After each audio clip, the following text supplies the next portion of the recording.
दोन्ही पद्धतीने आपले अर्ज स्वीकारण्यात येणार आहेत। याच्यासाठी काही अटी आहेत।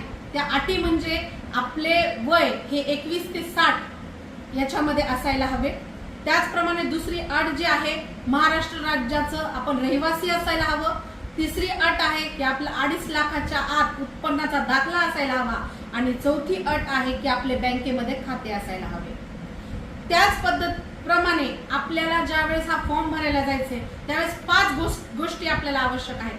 पहिलं म्हणजे आपलं आधार कार्ड, दुसरं म्हणजे बँकेचं पासबुक, तिसरं म्हणजे आपलं रेशन कार्ड, चौथं म्हणजे आपलं उत्पन्नाचा दाखला आणि 5वी गोष्ट म्हणजे डोमेसिल। या 5 गोष्टी घेऊन आपण आपला फॉर्म ऑनलाईन किंवा ऑफलाईन पद्धतीने भरावा आणि मुख्यमंत्री लाडकी बहीण योजनेचा पात्र लाभार्थ्याने याचा नक्कीच लाभ घ्यावा ही विनंती। धन्यवाद। जय हिंद, जय महाराष्ट्र।